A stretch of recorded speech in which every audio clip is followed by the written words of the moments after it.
சட்டவிரோத பண பரிமாற்றம் தொடர்பாக அமலாக்கத்துறையால் கைது செய்யப்பட்டிருந்த முன்னாள் அமைச்சர் செந்தில் பாலாஜி சுமார் 450 நாள் சிறைவாசத்திற்கு பிறகு ஜாமீனில் விடுதலை செய்யப்பட்டிருக்காரு. இந்த நிலையில அவர் ஏற்கனவே வகித்து வந்த மின்சாரம் மற்றும் மதுவிலக்குத்துறை அவருக்கு ஒதுக்கப்பட இருக்கிறதா தகவல் வெளியாகிட்டு இருக்கு. அதே நேரத்தில் பொன்முடி விவகாரம் போலவே ஆளுநர் செந்தில் பாலாஜி அமைச்சர் நியமன வழக்கிலும் சிக்கலை ஏற்படுத்தலாம்னு கூறப்படுது. அதிமுக ஆட்சி காலத்தில் அமைச்சராக இருந்தபோது போக்குவரத்து துறையில் வேலை வாங்கி தருவதாக கூறி சட்டவிரோதமாக பணம் பெற்ற வழக்கில் திமுக ஆட்சியில் மின்சாரத்துறை அமைச்சராக இருந்த செந்தில் பாலாஜி கடந்த ஆண்டு ஜூன் 14ஆம் தேதி அமலாக்கத்துறையால் கைது செய்யப்பட்டார்.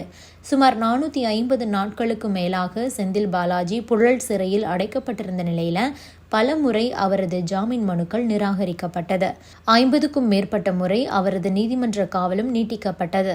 இந்த நிலையில தான் தன் மீது பதியப்பட்ட வழக்குகள் தொடர்பாக செந்தில் பாலாஜி தாக்கல் செய்த மனுக்கள் மீதான உத்தரவு சென்னை முதன்மை அமர்வு நீதிமன்றத்தில் விசாரணையில் இருக்குது.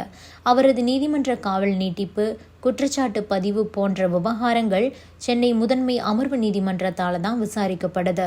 இந்த நிலையில தான் அமலாக்கத்துறையால் கைது செய்யப்பட்டிருந்த முன்னாள் அமைச்சர் செந்தில் பாலாஜி தனக்கு ஜாமீன் வழங்க வேண்டும்னு உச்சநீதிமன்றத்தில் மனு தாக்கல் செய்தார். வழக்கை விசாரித்த நீதிமன்றம் அவருக்கு பல்வேறு நிபந்தனைகளுடன் ஜாமீன் வழங்கி உத்தரவிட்டது. இதனையடுத்து நேற்று மாலை புழல் சிறையிலிருந்து வெளியே வந்த முன்னாள் அமைச்சர் செந்தில் பாலாஜிக்கு திமுகவினர் உற்சாக வரவேற்பு கொடுத்தாங்க. தொடர்ந்து கலைஞர் நினைவிடத்தில் செந்தில் பாலாஜி மரியாதை செலுத்தினார். இந்த நிலையில அவருக்கு உச்சநீதிமன்ற தீர்ப்பு காரணமா அமைச்சர் பதவி விரைவில் ஒதுக்கீடு செய்யப்படலாம்னு கூறப்படுது.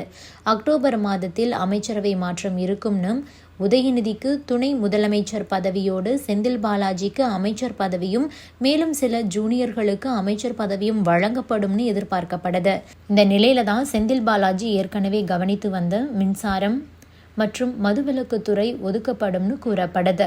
தற்போது மின்சாரத்துறையை நிதியமைச்சர் தங்கம் தென்னரசு, மதுவிலக்கு மற்றும் ஆயத்தீர்வுத்துறையை அமைச்சர் முத்துசாமி ஆகியோர் கூடுதலாக கவனிச்சிட்டு இருக்காங்க.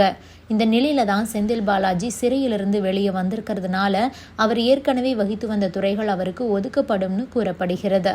இந்த நிலையில நீதிமன்ற வழக்கு மற்றும் நிபந்தனைகளை காரணம் காட்டி தமிழ்நாடு ஆளுநர் RN ரவி செந்தில் பாலாஜிக்கு பதவி பிரமாணம் செய்து வைப்பாரா அப்படிங்கிற ஒரு கேள்வியும் எழுந்திருக்கு.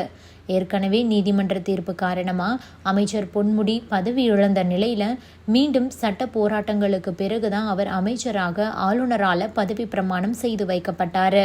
இதன் காரணமா செந்தில் பாலாஜிக்கும் இதே மாதிரி ஒரு நிலை ஏற்படலாம்னும், சட்ட போராட்டங்களுக்கு பிறகே அவர் அமைச்சராக நியமனம் செய்யப்பட இருக்கிறதாகவும் கூறப்படுது.